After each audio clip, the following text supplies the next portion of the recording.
Hi everyone, Aiden here at the etrailer. Today we're taking a look at the RockyMounts MonoRail on our 2019 Ford Ranger.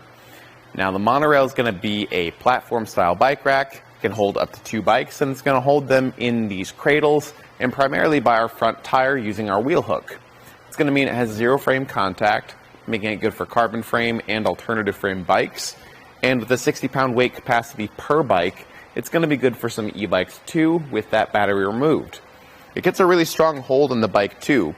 The cradles do a good job of actually hugging those tires to keep them from moving.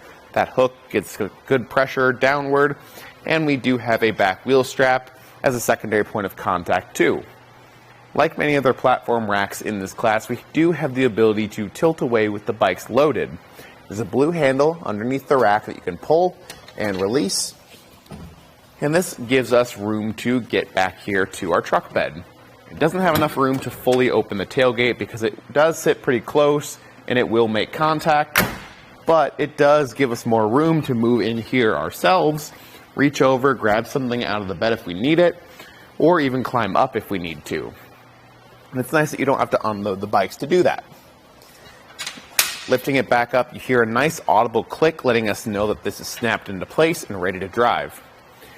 Unloading the bike, we want to start with that back wheel strap first. Pressing the blue button and releasing the ratcheting strap. And then for the wheel hook, squeeze the handle, push up and out. And then we can just lift it up and away. Now one thing you'll notice with this is all of those touch points are color-coded blue, so it's really easy to see and gives a nice distinct look.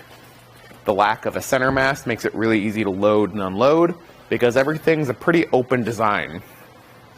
This back cradle pivots back and forth to accommodate for different wheelbases, and the front cradle folds up nice and flat, and then I always like to hook the wheel hook behind that cradle to make things nice and condensed.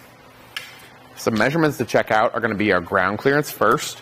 We have a good rise in the shank, which at the back end gives us 27.5 inches of ground clearance, probably more like 28 inches of ground clearance actually, which is really good. I don't think you'll have to worry about bottoming out with this because your hitch is already high off the ground. Our distance added to the back is going to be coming in right at 30 inches from the bumper to the back end of the rack right here, which is pretty on par with most other racks. You can save some space by pulling that handle we did before to tilt it and folding the rack upright. This will condense things, so if we want to leave it in the hitch between rides, it's a lot less obtrusive and only sticks out about 11.5 inches now to the outer point right here. So it's a lot more manageable for parking spots. I will point out that with it like this, it does come very close to the bumper. Right over here, we're working with about 1/2 inch of clearance, which the bike rack doesn't really move a whole lot. It's, in fact, pretty much solid. So I'm not worried about vehicle contact, but some people might not like it sitting that close, especially when you're putting it in the hitch. If you slip and miss that hitch pin hole, you're probably going to make contact with the vehicle.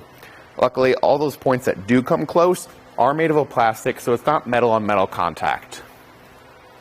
Moving down the bike rack, we do have a spot right here where we can attach our included cable lock. It'll wrap around the post and lock up with this lock core right here.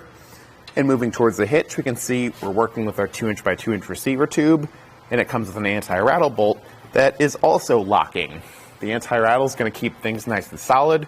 That lock will keep it secure, and that lock is key to like with this lock right here, so everything's under one system too.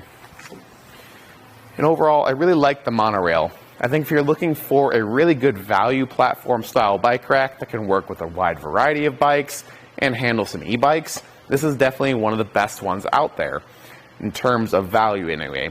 I do think that Kuat makes a nicer rack. The Kuat Sherpa is a bit easier to use, nicer materials, but it's only going to have a 40-pound capacity. But you could also check out the Ceres Super Clamp. That one's going to work a bit better with the Ranger, I think, give us full use of the tailgate here, while retaining that 60-pound weight capacity in a more similar class to the RockyMounts MonoRail here. Whichever way you go, there are going to be some really solid racks for your Ranger though. Thanks for watching. Here it is on our test course. We'll start by going through the slalom. This is going to show us the side-to-side action, which simulates turning corners or evasive maneuvers.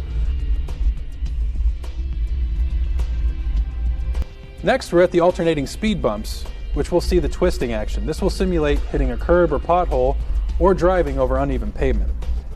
And finally, we have the full speed bumps, where we'll see the up and down action, which is just like driving out of a parking lot, garage, or driveway.